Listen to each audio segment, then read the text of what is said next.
Guys, today we're going to be installing the Spyder Grille from Carbon Miata onto Kelsey's 2018 MX-5. Now, one of the first things you want to do is apply some painter's tape to the edge of the bumper here, and especially along this fender line. Reason for that is that we're going to be taking off the bumper, so we don't want to risk scratching the paint. Now, to remove the bumper, you're going to want to remove these screws and then these plastic pop rivets that are attaching these underbody panels to the bumper itself. If you have the appearance package, don't worry about taking these screws off because this front lip here will come off with the rest of the bumper. So you've got some screws, pop rivet along the front and the side down there. Now, once we're inside the wheel well here, and that's why I have the car lifted up so that way we have access, you're going to want to remove the pop rivets here along the fender liner so that way we can peel this fender liner away, because behind it is going to be at least one of the bolts that's attaching the bumper onto the car. So we got to remove these on this side and then do the same thing on the other side. Now, once you peel away this fender liner here, you've got a couple of options. You can either remove the housing here for the DRLs, or the preferred method here would be to just unplug the wires so that way we don't really have to deal with unbolting the entire housing.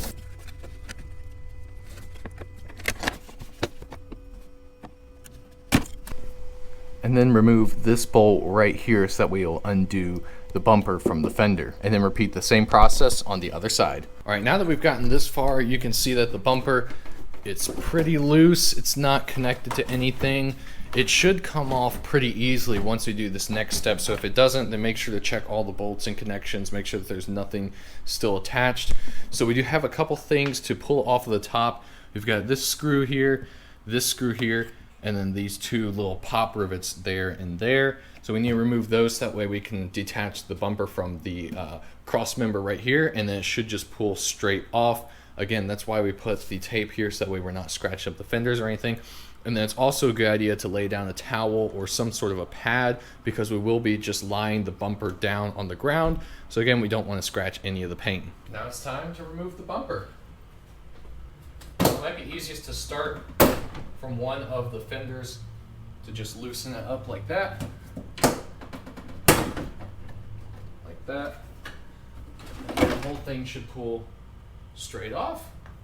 So now with the bumper removed, you can see that the grille is not just this little tiny piece, it's actually this entire frame here behind the bumper. So we will have to remove all of it in order to put the Spyder Grille in. So make sure you remove all of the little screws along here, and then we'll have to carefully pop the tabs out to get the entire grille to lift out, and then the Spyder Grille will actually just pop right into these same tabs. Part of this structure we won't be able to reuse, but I'll show you guys how we're going to fit it all back in place. So the first step is, again, to get all of those screws out and pop the grille out from the bumper here.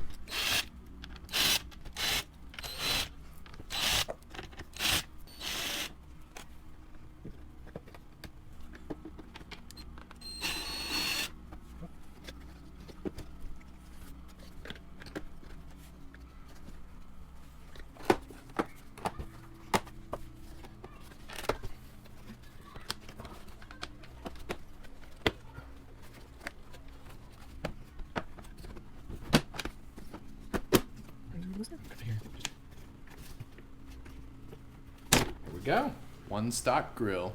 So here we've got the new Spyder Grille. So we're just gonna put this face down here, line up all these little tabs, and then what we wanna do is just pop it into place.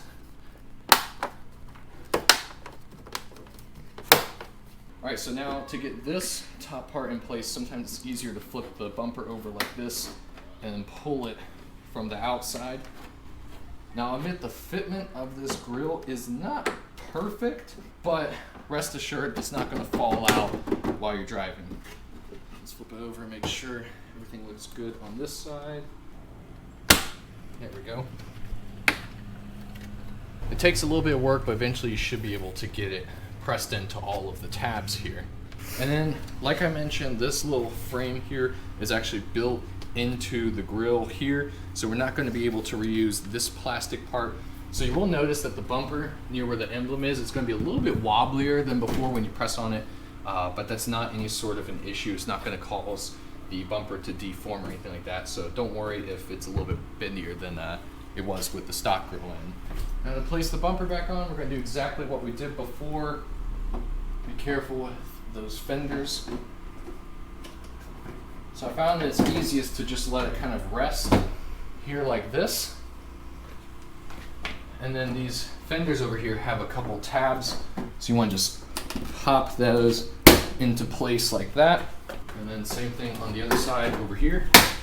Pop that into place, and then we can reassemble it just like we took it off. And there we have it, one installed Carbon Miata Spyder Grille. Here you can see the before, and then now the after. So I hope you guys found this video helpful. If you did, make sure to like it and subscribe to the channel. And as always, please post your questions and comments down below. And I can't wait to see you guys in the next video.